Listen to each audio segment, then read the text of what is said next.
Siga foyi t'o la etigɛndiya Fakoli e Fakoli e kuma Fakoli Daba Bokari Tarawele a ko n'ale bɛ Bamakɔ ale tɛ radio so si lamɛn ni Jɛgafɔ tɛ a jɔya ta ye dɛ kunnafoni sanuma a yɛrɛ yɛrɛ o bɛ sɔrɔ Jɛgafɔ de la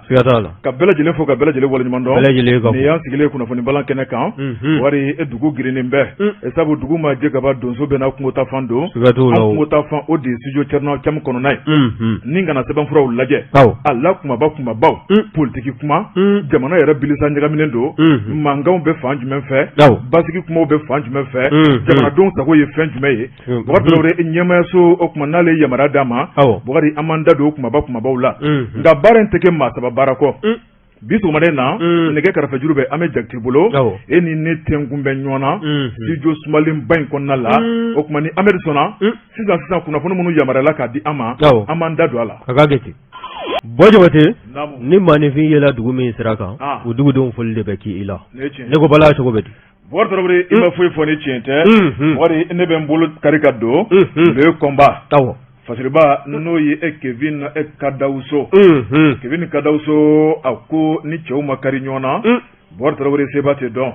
a ko Mali a jamana masakɛ kalafili san 2022 Bokari Tarawele baaraw e ko a ma daminɛ de fasiriba ko nin Joakun furancɛ tɛmɛnen la a ko k'a daminɛ sibiri ka taa bila kari la a ko n'i y'a lajɛ an ka jamana marayɔrɔ caman bɛ yen wari min ye premier ministre kɔrɔ 3 ye olu ye yɔrɔ kɛ u sen nɔ ye wari taama in bɛ tali kɛ mun kama ŋaniya mun bɛ n bolo ni ka taa da jamanadenw tulo kan yaasa n kanu bɛ se ka don dusukun na haminanko ye mun ye politique sira kɔnɔna la wari fɛɛrɛ ni dabali jumɛn bɛ n bolo wari ni maa minnu kɛmɛ k'u wakili ta ka dan kan wari n'olu ka jɛ ni k'o baara boloda fasiriba ko a ko maa fɔlɔ a ye min tɔgɔ fɔ o de ye Dr Boubou Cissé Boubou Cissé bɛɛ lajɛlen b'a dɔn k'a fɔ Ibrahim Boubacar Keita ale ka premier ministre kɔrɔ don Ibrahim Boubacar Keita ka fanga bɛ dafiri don min na a dafirila ni ka IBK ni Boubou fila to ɲɔgɔn kɛrɛfɛ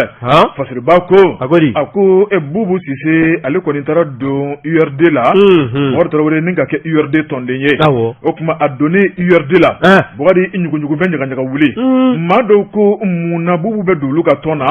o kuma min ye Sumɛla Cissé k'a su bɛ sɔn ka dimi URD ɲɛmɔgɔ kɔrɔ dɛ o kuma k'a da mun kan ko URD tun bɛ Ngwara da la Ibrahim Boubacar Keita o juguya la maa jumɛn ni Ibrahim Boubacar Keita tun bɛ baara ɲɔgɔnya la o Boubou kelen ko bi ko de bɛna don URD la sabu Sumɛla ntanya na nafolo kana siga ne y'o politique tɛ diinɛ ye ala ko tɛ o don dɛ Bokari Tarawele fasiriba ko ne ye Dr Boubou Cissé ye a ko Boubou Cissé kɔni ale taara Mopti ye wari min ye Joakun furancɛ kɔnɔna la aw bɔra ka kunbɛn dunu ani bala ani tigɛrɛ ye Bokari jama mun bɔra ka Boubou kunbɛn Bokari ko maa mun ye Boubou kanubaw ye Bokari a ye jigisɛmɛ hakilinaba ta k'u sɛgɛrɛ sabu u y'a yira k'a fɔ u ye min ye Bokari k'u tigɛlen ma k'a fɔ ko Boubou bɛ sɔn ka kɛ URD ka cɛbɔ ye wa Boubou ko n'a kɛra URD ka cɛbɔ ye a n'a kɛra cɛbɔ ye o tuma i ka cɛ b'a kɛ cogo di an balimakɛ kɛ Maître Demba Tarawele ne ka cɛ ne ka cɛ politique ayiwa an ka taa ma nin faamu dɛ an ka taa n y'a f'i ye a mɛnna n ko n tɛ politique la i ko ne ka cɛ ayiwa an ka taa maa min tɛ politique la i b'a danna Bokari Tarawele fasiriba ko a ko min ye Moptikaw ye u nisɔndiyalen Boubou kunbɛli la u y'a kɛ citoyen d'honneur ye Bokari ni k'a kɛ Moptika ye ni ka dugukolo ta k'o d'a ma dugukolo titre foncier ja ninnu na n ɲɛ bɛ sokɛ jɛman pasi dɔ fana na Bokari Tarawele fasiriba ko u ye titre foncier ta k'o d'a ma Boubou e kɛra Moptika ye Boubou e kɛra anw sigiɲɔgɔn ye Boubou an bɛ jate an ka duguden ye o kuma dugukolo filɛ nin a jɔ joona i ka don k'i da kɔnɔ min ye dugukolo dili tɛmɛnen kɔfɛ dafejɛ i n'a fɔ i bɔra k'i da la sa mo sisan u ye dafejɛ juru d'a ma bon ne y'o fɔ e ɲɛna an ka wari ɲini dɛ fantan jo tɛ foyi la kana siga fasiriba ko Bokari Tarawele nin bɛ da tariki la sabu min ye citoyen d'honneur ye k'a ta ka maa sɛgɛrɛ Mopti maa fɔlɔ o de ye Amadou Toumani Touré ale bɛ tiɲɛ so maa filanan ye Dr Boubou Cissé ye n'o tɛ a ma taa ni ka maa wɛrɛ sɛgɛrɛ fasiriba ko a ko min ye Boubou ye a y'i kanabɔ kanabɔli bɛ tali kɛ mun kan o de ye jamana in ka kalan min ye Boubou ye ale kɛrɛfɛ maa min tun bɛ yen o de ye URD ye ale premier vice président n'o ye Salifou Sanogo ye Bokari Tarawele ka fara maa caman kan a ko min ye Gariba Samaseku ye ale ye secrétaire général URD Mopti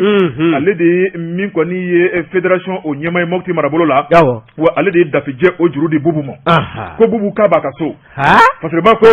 Boubacar Traoré délégation fɛn fɛn bɔra Bamakɔ ni ka taa ni kunbɛli na Boubacar Traoré u bɛɛ lajɛlen nisɔndiyara Bubu kɔni y'a yira k'a fɔ ale kana URD la Boubacar ko ale b'a ka so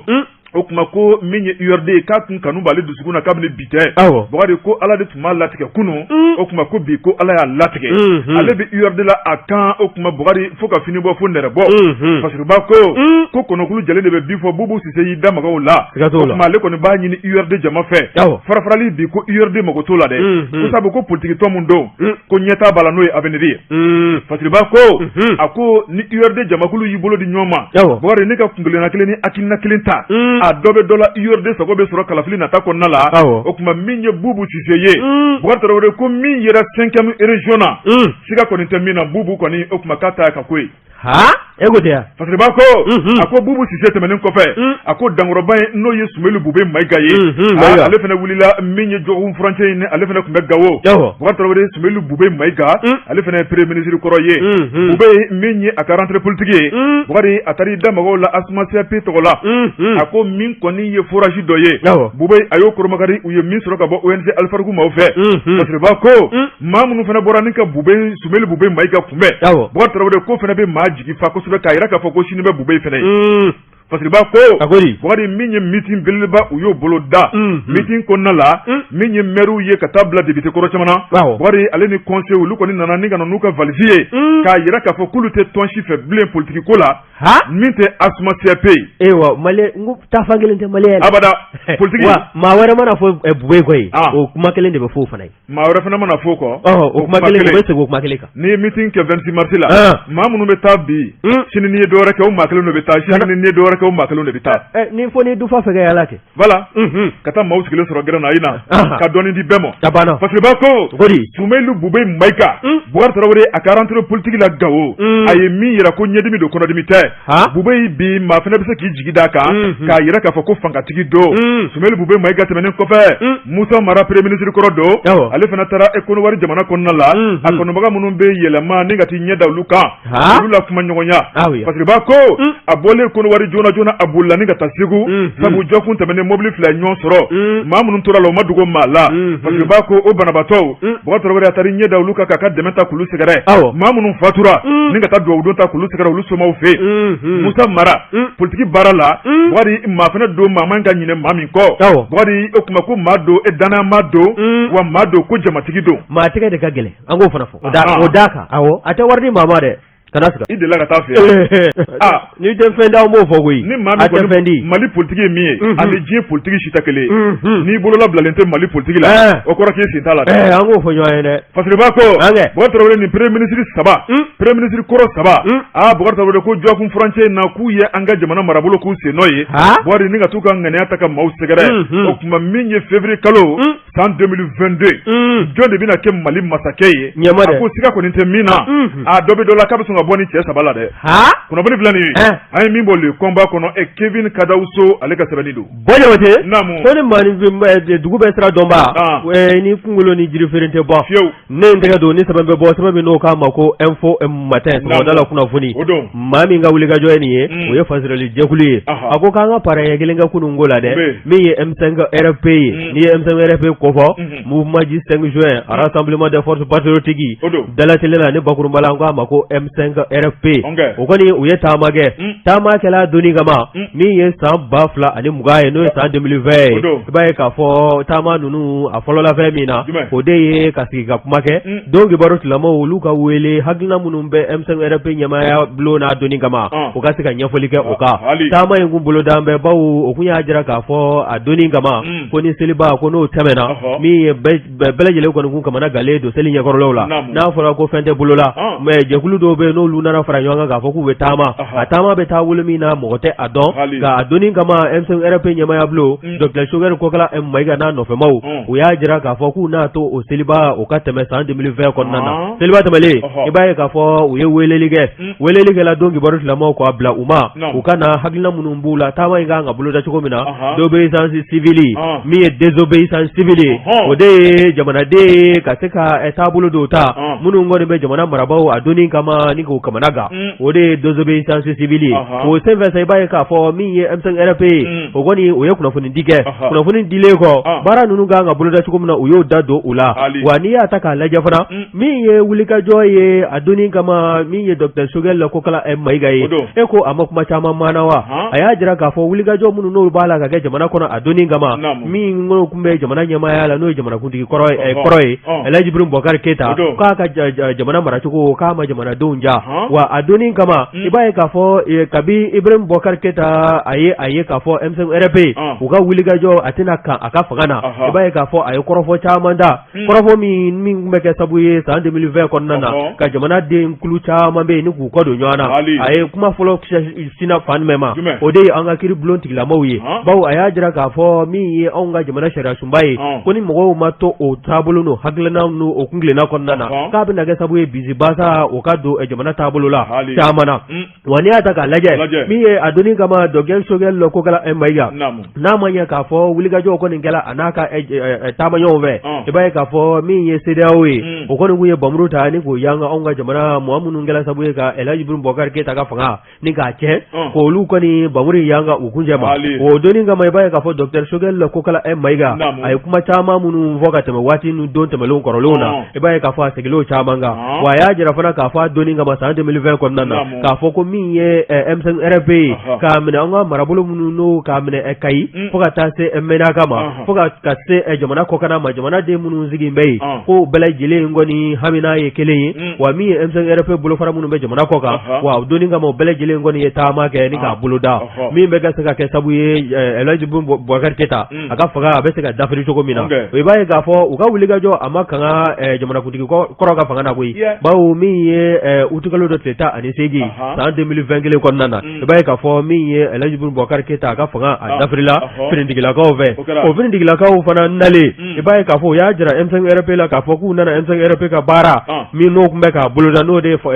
IBK ka fanga dafirili ye k'olu nana baara tɔ de kuncɛ k'a ko teliya wa i b'a ye ka fana k'a fɔ gouvernement fɔlɔ min n'o sigila n'o cɛmancɛ fanga gouvernement ye o fana o sigilen kɔ M5RP y'a jira k'a fɔ hakilina minnu tun bɛ u la min ye finitigilaka ninnu ye k'o ma taama o siratigɛ o kɔnɔna na o kɛla sabu ye o ka se ka wulikajɔ fana boloda min ye kumaw ye a kunbɛnbaw ani faraɲɔgɔnkan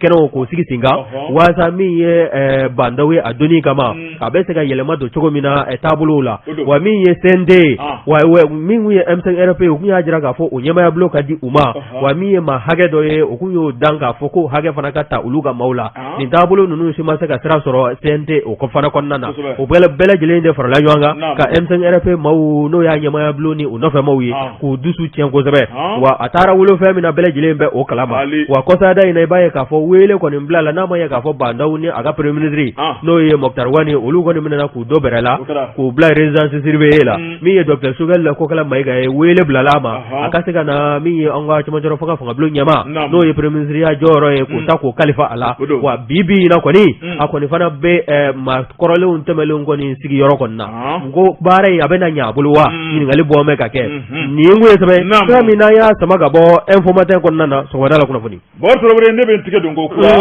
Nouvelle Horizon fasiriba n'o ye Mahamani Touré a ko e sigi wari waati jumɛn joli bɔn bɛna kisi an ka jamana in na wari waati jumɛn malidenw bɛna lafiya sɔrɔ wari Tarawele a ko diɲɛ ma don o don ni dɔw bɛ nisɔndiya la a ko an ka jamana fan dɔ fɛ i b'a sɔrɔ dɔw bolo b'u kun ne ka worontɔ fasiriba ko kari tɛmɛnen an ka jamana ale kɔrɔnfɛ bolo la an sɔnko Gawo mara bolo la a ko dugu misɛnnin 4 bɛ Bɔrɔtɔrɔbere Tarawele o tuma min kɔni joli kɛnɛ kɔni o kɛra kɛnɛmafɛn ye fasiriba ko adamadenw k'u ninkɛnɛ karaba Bɔkari o tuma i b'a fɔ ko e misi faayɔrɔ o ma bɛn subhanallah fasiriba ko Bɔrɔtɔrɔbere min ye an ka jamana ye Mamani e Ture a ko ka hakili lajigi kɛ a ko attentat mun kɛra Gawo marabolo la min ye Mɔku kɔnɔna ye Baba Tarawele a ko maa 100 bɔɲɔgɔnko olu nin tor'o la ko fana ma tɛmɛ ka bɔ yen o ko sago min ye Mopti ale cɛmancɛ bolo la a ko n'i y'a lajɛ maa 100 ni ɲari olu fana tor'o la a ko Jabale maa minnu tora o fana ka bon Sobanida bari maa minnu fana tora yen bɛɛ lajɛlen hakili b'o la a ko nin ye dugu kumabaw de ye ko n'o tɛ dugu misɛnnin caman bɛ yen dongo don joli de bɛ bɔ yen a ko min fana nana fara kan o de an sɔngo ye kunna sini Fasiriba ko a ko karidon nɛgɛ kaɲa 18 waati an sɔngo Bugari ale bɛ Gawo marabolo la cercle belebeleba dɔ don min y'o dugu misɛnnin 4 ye mototigiw de filɛ nin ka ngirin kan k'u kan Bugari min ye mototigiw ye i b'a ye k'a fɔ moto 4 kunfɔlɔ kulu nana maa minnu tun bɛ moto kan Bugari moto dɔw ye maa 2 dɔw ye maa 3 ye u selen o kuma duguw la o dugu ninnu bɛ tali kɛ min ye Utaguna Bugari ka taga bila Karu Dirga ale ni Dawu Tegel Bugari b'a ye k'a fɔ ni dugu 4 o kuma u y'u tila ka bɛn ni waati kelen nɛgɛ kaɲa 18 Bugari mototigiw donnen kuma min na denmisɛnninw girinnu kan a bɛ denmisɛnninw kɔnɔ o kuma min kɔni sɔrɔsiw don Bugari u bɛ lakana baaraw la Bugari denmisɛnnin kunfɔlɔ minnu girinnu kan u sina ka kalasini bɔ ten ka sin k'olu araser Bugari u y'a daminɛ ni denmisɛnninw ye Bugari o kuma kulekan kɔni sina ka bɔ ka don dugu kɔnɔnaw la Bugari u y'a kɛ fiyentɔ bere u ɲɛma maa ye u bɛ kalasini jɔ la ni k'o fa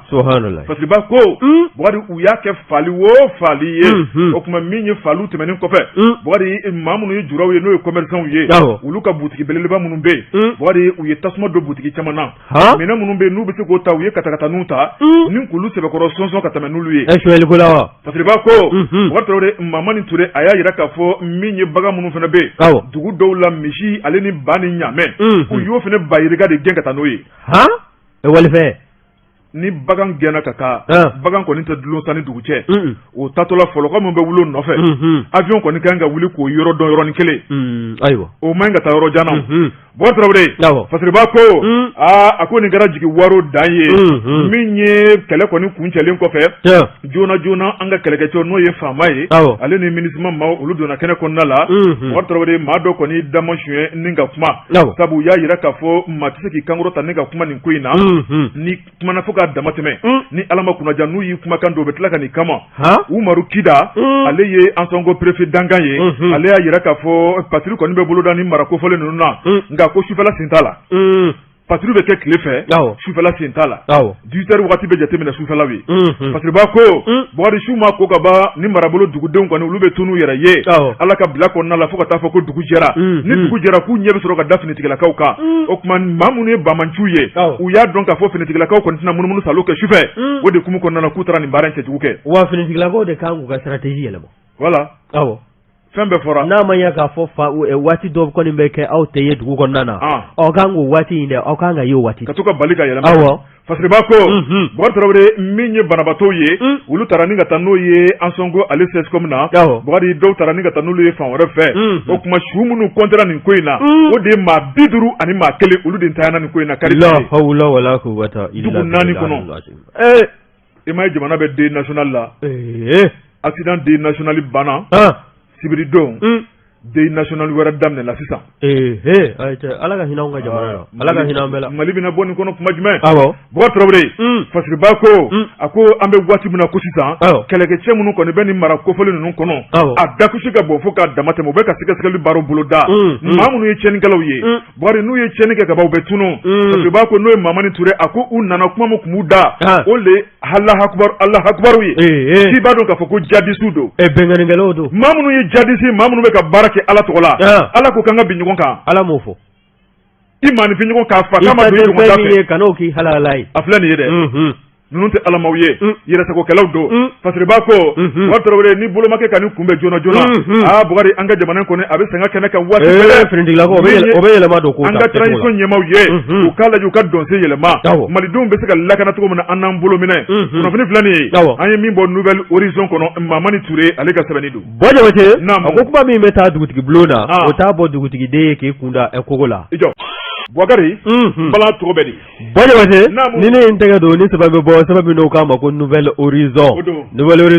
maminga wuliga joyene oye mamano etureye mamanu ko mi ye dungo juya keleli onga jamana kono jekulu do ko nzigila akoka ma na be wele ko okleyi mi ataka laje Dr Muminu Gindo ale de anyamai ko ka mi sembo akonokoro ni kata bo onga ministry mino nyachi mekiri ko mawa no e Mamudu kasogeye tama inzebe ibaye ka fo hakilna chama ngoni fola ni mafla ni nyanje wa mi ye dossier chama ye o ya korofo lateme oni nyanje fana wa ni ya korofo embela jile taka laje abe fami nove ode anga jamana furba nafulu abe se kam makanda lakana chukomina mamunu mbe no lu bara de ka ani nkuru ka ke udufa konnana ka be wire keleni danu ka demba yama o be saka dabla chukomina mi ye okleyi aga wulika jo nyeshimbe ola wa ni ya korofo embela jile laje office central de lutte contre l'enrichissement illicite o ya nazara kai ni ya mo abeke okleyi anyama no Dr Muminu Gindo ye ago jamana teto ni tabulo ni dungo jugo yaga ikase ka bo iyere la ko ni bela jile ndi yaunga jamana taka laje abe gele ami ngono ka bi 2012 kana bugo sisala bela jile mbe akalama mamunu mbe no lu be nyama ya joro la munu mbe no lu dabe furba na fulo atabulo abkanga bulo da chuko munu na wasa jamana de klina bela jile be saka lafiya soro chuko mina o na fulo ko o bela jile be saka ke jele ya ko chuko mina mi ogleye asigi kumbakela ni ye Dr Muminu Gindo aye ajira aka lajere aka tama seve ministre de mi yanga ministre no nyashi mekiri goma no e Mamudu kasogeye bara nunu bela jile bola ka ke kunungo ndene utigalo tule kono ndo sa 2021 wa ajira la ka foni mafla ko ni ajira ka fokunu tege di nyama mi ye dungo jugo ya obesaka kele ka bwanga jamana kono chukomina mamunu mfana be no lu kono bara da de onga furba na fulo tali ka blu dufa kono nana ka bendia bulu dani aye ko koni ko bandola fleni yekoi bawo mi colonel Asim Egweta yi anafura dama kana bugo sisala mami mbe adakon nana ode furuba fe obeseka makana chukomina ka lakana wa mi onga na fulo kerengere ni yala abeseka do danimo mbe chukomina na fulo fit chamante awmbulo fitin nimi mbe soro o kado atasra fe obeka sabu ye jamana de bele jile ka seka nimisi wasa soro mi ye wati ni do na to kon nayi Dr Muminu Gindo ka fara Mamudu kasogeka o mi ye ministre la justice de garde soyi o koni hajira ka fo abe okleyi ka blala wa okleyi mana bara mun hagla munu nda aka asara ala afana ka yeta fe munu ye ana o fana korofo da aka okleyi mo ka yeta ka wasa mi ye dungo juwa be saka kala ka bo onga jamana kon nana chukumna koni ya laje mi ye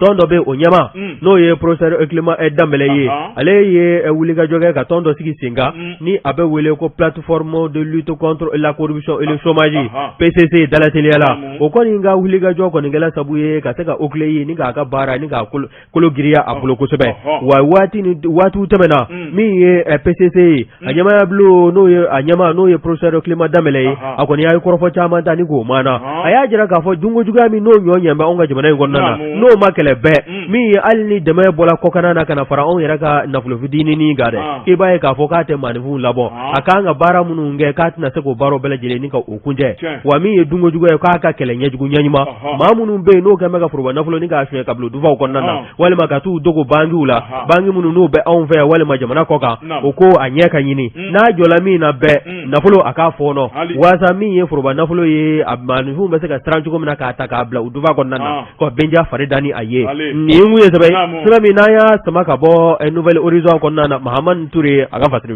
wordrawre nono na be eshaklim na yoromna yente yugu basa tagaroye ne ben tige dongo kura Mali tribune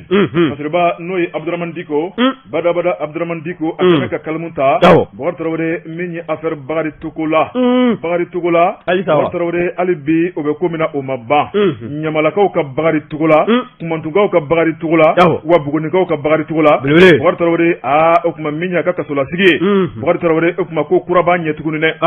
fasiriba ko ako min koni ye irisunno ye Mali Senegalaw ka irisunni ye wartarawre na kun nom na lembo la sefa wari miliyari kononton ani million kemen nani bonyongo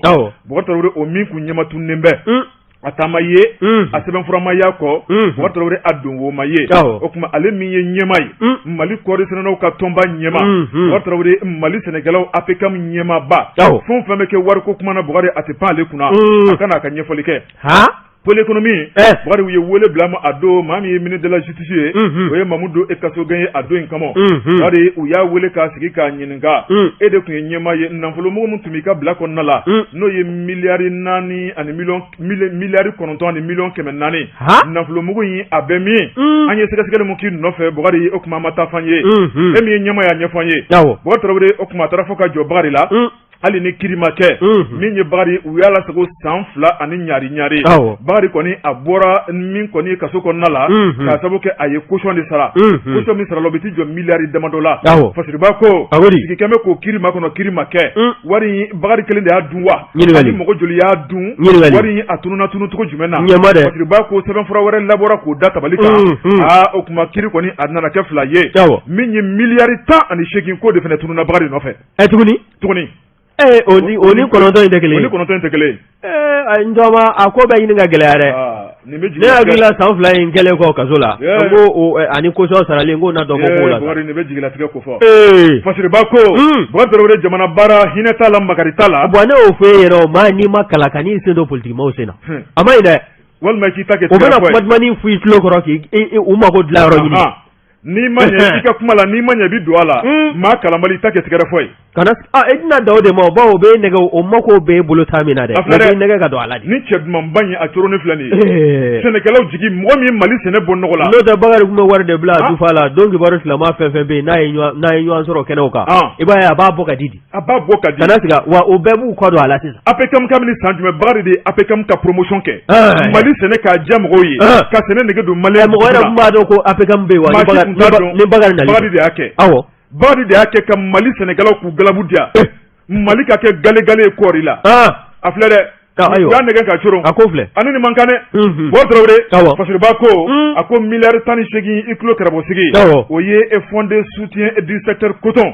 miliyari 18 ko de tun bilalen bɛ Bakari senkɔrɔ ye ni kɔɔri n'a ma sɔn walima ni kɔɔri n'a feerela n'a sɔngɔ ma sɔrɔ a la Bakari Tarawele diɲɛ seligina ni o feerekɛyɔrɔ la o tuma min ye nin miliyari 18 ye dɔnni de kan ka tɔ la k'o di Mali kɔɔri sɛnɛnaw ma yaasa k'u bolo masuma o fana tununa a bara to ɲɛmaaya fana minɛ n'a la o tun b'ale bolo o minɛ n'a na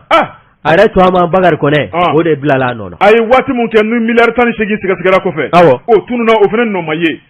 Fasiriba ko miliyari 9 k'o fara miliyari 18 kan Bakari kungo gɛlɛyara Fasiriba ko a ko juma tɛmɛnen Bakari sira min ye pôle économie maaw bolo tuguni o kuma a bɛ ka ɲininka dalakan na a ko siga kɔni tɛ min na Bakari Tarawele min ye nin miliyari 18 ko kuma min bɛ ka fɔ Bakari n'o fɔra ka jɔ Bakari Togola la ka fara miliyari 9 in kan a ko e ko Bakari ka kɛnɛmɔ ye kɔni nin to bannen ye a ko siga kɔni tɛ min na Bakari Togola a bɛ pôle économie maaw bolo Bakari fɛn fɛn m'a bɔ nin ko la ko tiɲɛ na bange kunnafoni filɛ nin ye an ye min bɔ Mali tribune kɔnɔ Abdramane Diko ale ka sɛbɛnni don Abdramane Diko Mali tribune maaw k'u fo o ko ten ko mɛlɛn mana ja baden da a bɛ min seli kunu ni ne n tɛgɛ don ni sɛbɛn bɛ bɔ sɛbɛn min ayiwa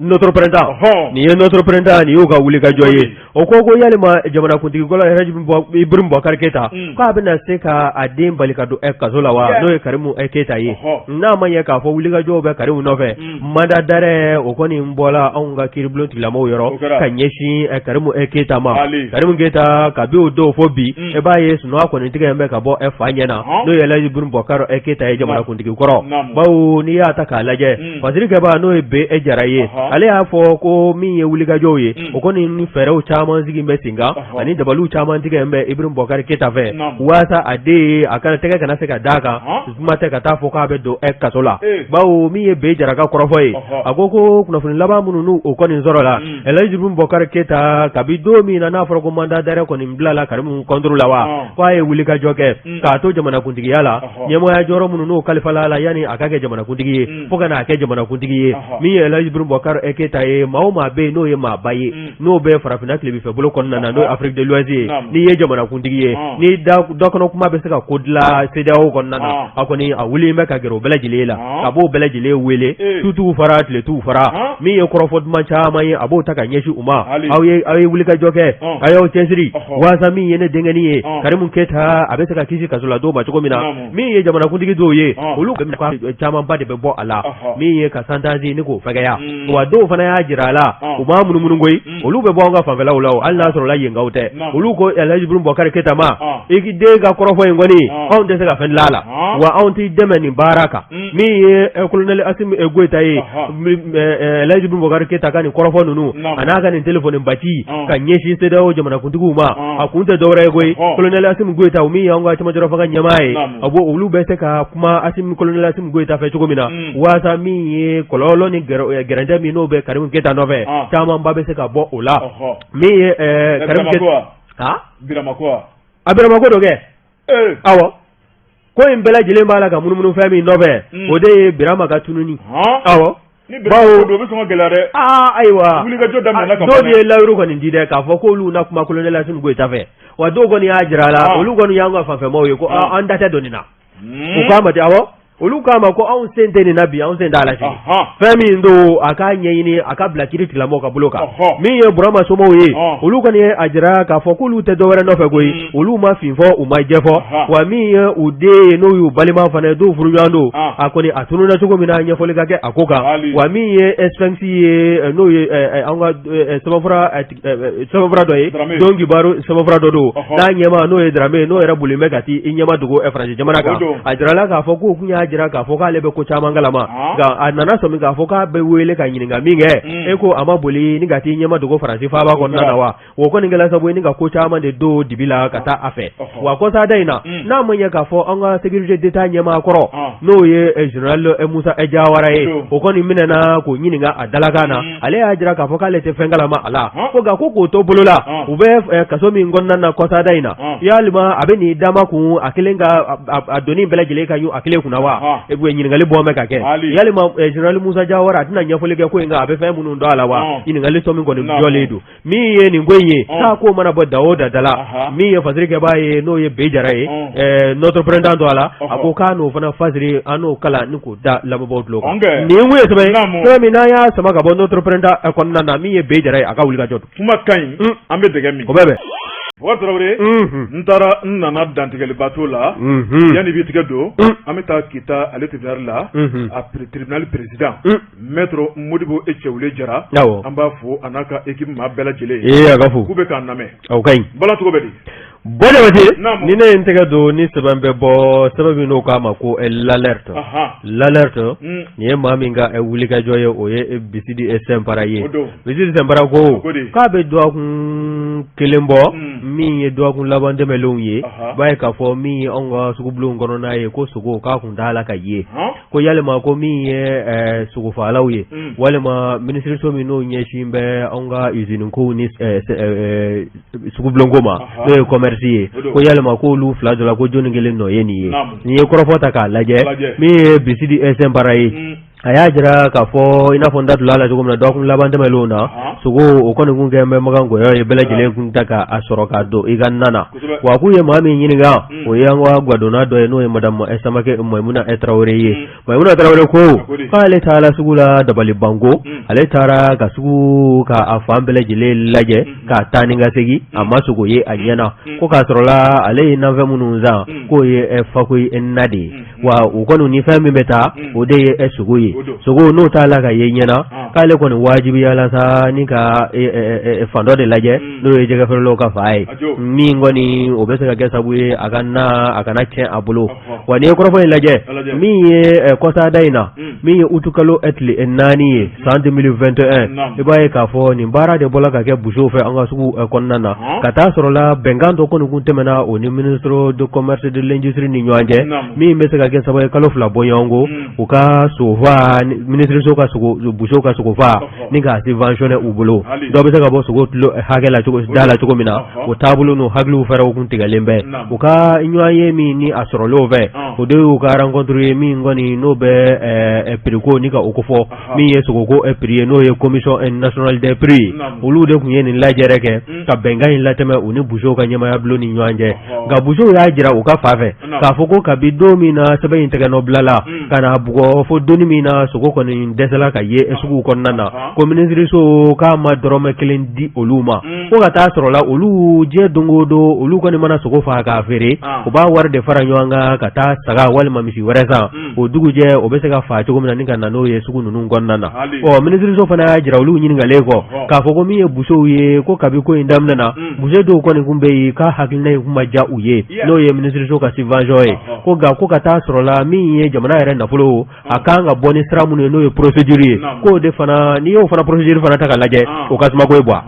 awɔ maa min ta ye jɛbɔngolo k'a ye ne ko k'e ka taa o don jamana fana ka procédure kɔnɔna na a bɛ gɛlɛya dɛ wa min ye minisiriso in taa bɛ ka kalifa minisiri min na an bɛ dumuni ko bi n'a bɛ Sogɛli ka gouvernement kɔnɔna na o de ye Yuba Ba ye cɛkɔrɔba k'a k'i janto busow la wa min ye nin hakilina talen busow fɛ n'o de ye ka bali ka muruti bɛnkan min n'o tɛmɛna o ni minisiriso ni ɲɔgɔn cɛ ni ka taabolo ni sira wɛrɛw ni ka o minɛ o kɛla sabu ye minisiriso o fana ye hakilina ta n'o ye communiqué ye ni ka o laseli kɛ o laseli senfɛ i b'a ye k'a fɔ u y'a jira o ka communiqué kɔnɔna na k'a fɔ min ye nin busow ka nin hakilina kura tali ye ko ko bɛnkan kuma u ka bɛnkan k'a kuma kɛ nin ye wa u ma bɛn nin kan wa min ye minisiriso ye a fana y'a jira k'a fɔ k'a minɛ o don fo ka taa fɔ commission nationale du prix olu ka ɲɔgɔn ye kɛrɛnkɛrɛnlen min n'o labɛn baaraw bɛ sen na yan'u ka sigi ka ɲɔgɔn ye ka ɲɔgɔn kuma ɲɔgɔnya ko u kɔni min ye buso ka wari sarali ye k'o fana k'o na jɔ fɔlɔ o kɔni bɛna kɛ sabu ye min ye sogo kilo ye a kɔni a daminɛ bɛ 600 la ka taa 700 fɛ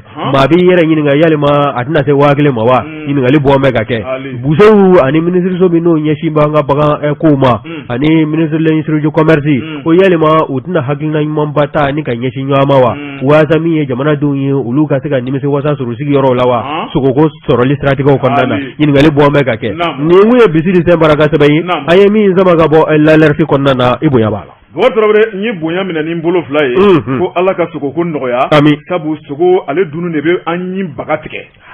a di fɔra ko ni i kɔrɔla ka se hakɛ dɔ ma sogo ma ɲi ma awɔ o ye bananama ye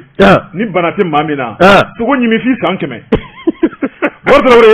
n'i ye muso jugunanba furu satɔ ye a jogokolon don n'o tɛ a ko man go a cɛ ye ne bɛ n tɛgɛ don ko kura notre voix Fasiriba n'o ye Filani ani Cɛba wari u kɛmɛ ka sɛbɛnni kɛ ko an ka taa Yanfoyila Yanfoyila dugu dɔ bɛ yen Bɔgɔ Tarawele a ko dugu la magara dɛ Fasiriba ko min kɔni ye gɛrɛɲɔgɔnna dɔ kɛra ye wari min ma kɛ sariya kɔnɔna la Fasiriba ko a ko n'i ye ko taabolo lajɛ a ko zana dɔ bɛ fɔ an ka jamana in kɔnɔ ko don bɛɛ ye zon ta ye a y'a kelen fɛntigi ta ye dɛ don kelen comi k'i comi kɔni ka nɛgɛ k'i tigɛ la wa mɔgɔ kasa bɛ ɲini ka k'i ka kuma in fɛ dɛ ka kuma fɔ bɛɛ na cɛ ma ka taa ni ka segin a y'o sɔrɔ ɲɛsin bɛ jɔnni ma i bɛ fɛ ka jɔnni jɔ a fɔ yan a y'a minɛ n'i ye maa min giribalen ye a nɔ bɛ ko la Bɔgɔ Tarawele Fasiriba ko n'o ye Filani ale ni Cɛba a ko siga kɔni t'a la nin kɛra yɔrɔ min na Bɔgɔ Tarawele o de ye Yanfoyila ye wari i b'a ye k'a fɔ min kɔni ye ni dugu ye n'o ye Gunabugu ale bɛ Yanfoyila marabolo la Bɔgɔ Tarawele min kɔni ye lamɛnbaaw ka hakɛ to gɛrɛɲɔgɔnna dɔ tɛmɛna maaw ni ɲɔgɔn cɛ ka sɔrɔ a ma kɛ sariya kɔnɔ a ko nin don in lakɔli karamɔgɔ du don fa ye lakɔli karamɔgɔ ye Bɔgɔ Tarawele n'i y'o lajɛ min kɔni ye fa ye o tɔgɔ ye ko Bayo ale ye directeur de l'école publique C Yanfoyila Guanabugu Michel denkɛ Bɔgɔ Tarawele u k'a ma ko le blanc kamalen funakɛnin don ale fana ye lakɔli karamɔgɔ ye Bɔgɔ ale bɛ lakɔli privé dɔ la u k'o ma ko KT wa lakɔli maître caman man di koyi KT Bɔgɔ Tarawele min ye le blanc ye Bɔgɔ a ka d'a yɛrɛ ye ale n'a fa u bɛ yɔrɔ min na Bɔgɔ Tarawele u ni denmisɛnnin galabu duman dɔ fana bɛ yen o ye mécanicien ye u n'o ye sigiɲɔgɔnma ye du kelen kɔnɔ min ye o mécanicien ye muso 2 bɔ o bolo Bɔgɔ Tarawele musokɔrɔba ani musonicinin Fasiriba ko min ye mécanicien ye ale musonicinin ka so i b'a ye k'a fɔ le blanc ale min ye lakɔli karamɔgɔ denmisɛnnin funakɛnin ye Bɔgɔ Tarawele kuma bɛɛ ale de kɔni dalaminɛkan ye fɛn min ye o kuma ko ale ka sokɔnɔna piriziw tɛ ka sɔn a ka téléphone charge la o kuma ko min ye mécanicien kɛ ka kɔɲɔmuso ye o ka hakɛ to o ka ɲɛ ale ma ale ka taa ka téléphone branché o ka PC nin ye monsieur ka kuma ye wa ni mi shiga kuma mécanicien ke ga musonin jini e ga téléphone branché ma soro ni duba la hauta tai o présu bade na ale ka présu tiga ko courant de tiga ko ko jugu do bois kana parce que ba ko no ye flani ale ni chebaye ako min ko ni bimbaga to dalangolo te ako min ko ni le blanc ye bari o ya ke adunga in sokono kuma ni mawti sokono kuma mina aba kerafle ka nyelaje ka kolaje wa téléphone charger te damna foni mawbola abi karika do o kuma bari abtaka téléphone shori abisinga ko yamuso fote o kuma kale na kunye téléphone charger bari min ko ni chien kele chien fla ati dabla amanya min ko ani ko yamuso nanu nye jonyona min ye mécanicien keye ale ba ka garage ko na la o kuma kabini le blanc be do kabita téléphone shora be bo minute kele bari fuka ta ke minute 10 fo heure kele muso folo ko ni nana so mi sa o ko téléphone ka do ki ko do ay me gata téléphone do ki jo so ko nay o ma ale ke me to romine do aywa abasi ki téléphone goro fa ka charge anya na kala bangi ya parce que bo trore min ye muso folo ye o so mi nana janya o yi kanto furuke mo no mécanicien keye o kuma ko do be so kono o kuma kale tuna fen fo e muso manke gude no te e sina muso tigiu e be ta so ma tigo e ba do jati ko ne mebene jati bebene aho bo trore o kuma wiye chela donia aka ke tuko bela jelen kono aka tuka balika na tlegan fe so ha Allah so la tena so karamo da ba de la kan fo yere ako chewo be bo ikaso so ma da fe fo shu amani e ga programme mara do ga dudo wal me ga mara do fe ma ko matawa isala mena karamo da ba ni fo yere e sika ta lawo chewo be bo so ma da fe fo shu ite so kono amani wati do ga ita wati de jenga balga tu so wala e be boko chama kala be boko chama kala ma parce que ba ko wa trobre minye muso folo kala sumni ye o kuma chef ne atarga do wele mécanicien garage kono abarata ne la sumna fe amma mara to ta fe wa o masabe ani kile kuma banu no kule mulati kuma banu na ya ke fali o damadala wa trobre ai ba nye da mado da ga ko lawo kam misali damo parce que ba ko wala fe mai amani awo wala fe mai kana siga ala daga ni ke ala kalimani yadi karaho maru dunya yi mana nyama goro wajin gala ako wala fe de gadi mani fi daga temi halala kasura mai kasuro ko yumande ni mina nan nofe ibi fadi kana siga bo trore parce que ba ko mécanicien ke na terga na fari so kono uyu karika do yankani ni yenye minye ni ma fly ka koyomso ale ni lagole karamo le blanc mami do me ka beta téléphone de prisila utra sur kulugutu fla la membo ka agato o karle menyona o ma téléphone serge ani fini bo mu yu ke Facebook li aflare nunu fla be o yo luga dugu téléphone chargé tugo ya nunu fla be jugu tugu yi fla be kele ako fla dre bo trobre le blanc ko ni jo ka furumuso minye mécanicien kay o yi jo ka le blanc na furumuso laje ayi kungolo firifiri min ko ni ko yamuso sa bori ayu lawle ka yira ka fo le blanc o kuma ne be di critiquelo ma net na fo ko ne be na mona bo ela agunganga fla ta da ne eta to ni sharati kala mo minye o ka marabolo no ye e gonabugu gendarmerie atara le blanc duluma atara u ye le blanc ke wokono ga fasriba ko ba muso ga ko gala jogodi asigele mena ka malo sake fasriba ko bo atara ni mbara en bela jelen kara alamsa arabat mene ka duguje alamsala minye kalo kile duru ako min ko ne ibay ka fo min ko ne le ko le karamo ye atara u ye wuli ga joke ka funun barala abenani o ye ko le ko le karamo ka funun barala ani minye le blanc akasinga ye kenemo ashima qur'ani nyoy dugudon ko le blanc nana muso nofe o le blanc te kaso kono ka shi kaso ke fo de flene kenemo ama be ha dugudon flene ka furuku wari maw flene ka beseni tolande ta ka le blanc kun ne ma kuma fi yene wa ibado ay minke abole gendarmerie la fa bi to ki bolo korota ka ke na fo ale de seba ke kamale mayi ka ke kamale mayi jamale ya e mi faye lekoli karamɔgɔ ye e yɛrɛ lekoli karamɔgɔ ye e ma kɛ misali e ye éducateur de ye manifun la sabali ba manifun kala ayiwa manifun ko denmusow la kɔlɔsi leblanc ka classe kɔnɔna na n'o tɛ a ma ɲi dɛ maa min ye nin k'a sigi ɲɔgɔn na taabolo ɲuman t'a la denmisɛnninw k'o to bolo classe kɔnɔ o bɛ ko bɛɛ mɔ dɛ a bɛ sɔn kunnafoni filɛ nin ye an ye min bɔ notre voix kɔnɔ filani ale ni cɛba olu ka sɛbɛnni don bɔjɛbɛte notre voix mɔgɔw ka fara fasɛrɛjɛkulu mɔgɔw kan an b'u bɛɛ lajɛlen fo ne hakili la sɛbɛnfura min n'o kun sugandila ka di anw ma ɲɛmaaya bulon fɛ sɛbɛnfura o bɛɛ lajɛlen kɔni o kuncɛla bana an man ko kɛ bɔ ye ni ka kɛnɛ labila dɔ wɛrɛ sabu radio baaraw ye dɔ bɛ wuli dɔ bɛ sigi kurapile n'a ka cɛ dɔ minnu sigi farikolo ɲɛnɛ kɛnɛ kɔnɔna la an ka jate tun bolo bɛ nɛgɛ kɛrɛfɛ juru la e ni ne kun ye bi kunnafoni tigi ye surafana to ma don ni kunnafoni kelen bɛ san talama nɛgɛ kaɲa 20 waati